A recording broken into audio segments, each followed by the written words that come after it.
Hubo un tiempo en que fui hermoso y fui libre de verdad.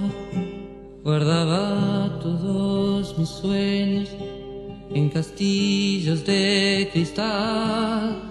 El trabajo que presentaremos a continuación da a conocer el liderazgo internacional, liderazgo nacional y liderazgo local desde 3 personajes. Inicialmente, el licenciado Adelmo Sabogal Padilla presentará a Paulo Freire dentro del marco del liderazgo internacional. El licenciado Jairo Alexander Bayona Sánchez presentará a Carlos Vasco dentro del marco del liderazgo nacional. Y finalmente, el licenciado Pedro Antonio Vela nos dará a conocer el líder local desde el personaje Antanas Mocos. Paulo Freire, líder carismático. Paulo Freire nació un 19 de septiembre de 1921 en Recife, Brasil. Murió el 2 de mayo de 1997. Biografía. Freire vivió en un ambiente hogareño bastante cálido, donde según él mismo aprendió la forma de trabajar que más tarde podrá desarrollar con su propia familia. Su padre, Joaquín Freire, era policía militar de Pernambuco. Su madre, Edultrives Neves Freire, también era oriunda de Pernambuco. Paulo Freire reconoce en una de sus autobiografías haber aprendido el respeto y la importancia de la opinión de los demás. Básicamente, porque en su familia siempre le enseñaron esta conducta. Generalmente, esta conducta la reforzó de su padre, quien respetaba la creencia religiosa de su madre a pesar de no compartirla. Más tarde, Freire realiza su propia opción religiosa. En 1931, por dificultades económicas, la familia Freire se ve obligada a trasladarse a Jaobato, lugar donde fallece su padre. Con esto, la vida de Freire se complica bastante. Conoció el hambre y el sufrimiento, situaciones que lo llevaron a madurar a temprana edad.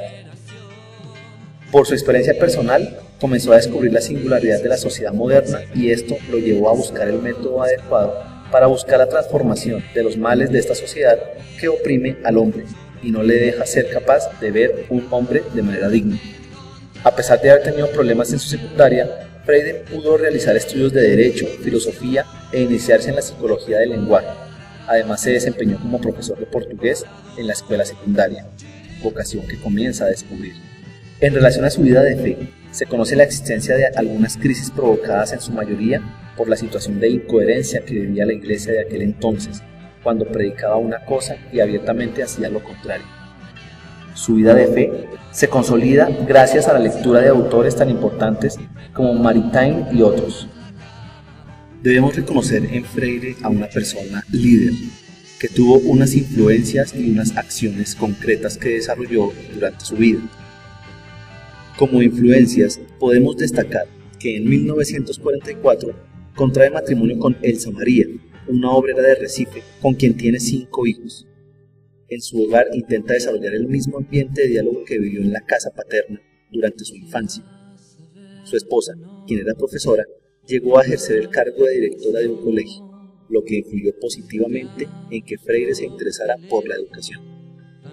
En 1961, participa en el movimiento de cultura popular de Recife, donde es considerado uno de sus fundadores.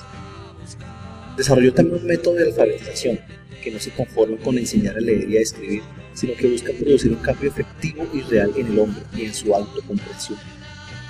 El golpe militar de Estado que se produce en Brasil en 1964, además de detener el proceso de educación de adultos y de la cultura popular en general, lleva a la cárcel a Paulo Freire por cerca de 70 días. Freire logra refugiarse en la Embajada de Bolivia en septiembre de 1964. Las acusaciones por las que se le quiere juzgar se basan fundamentalmente en las siguientes: subversivo internacional, traidor de Cristo y del pueblo brasileño. Como líder carismático que hemos escogido a Paulo Freire dentro del contexto internacional, es importante tener en cuenta las características teóricas que reflejan este tipo de liderazgo.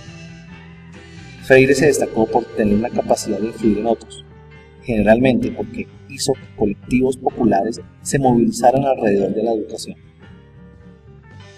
Formuló análisis serios de la realidad que le tocó vivir en ese momento y en su pueblo, pero no se encargó de hacerlas por sí solo, se encargó también de hacerlas en conjunto con su comunidad. Paulo Freire reconstruyó esperanzas de muchas personas y comunidades a través de los procesos de alfabetización que él impulsó. En el pueblo brasileño se ampliaron la participación democrática y popular. Nunca dejó de considerarse como un maestro a sí mismo. Fue un pensador político, pero en relación con la educación.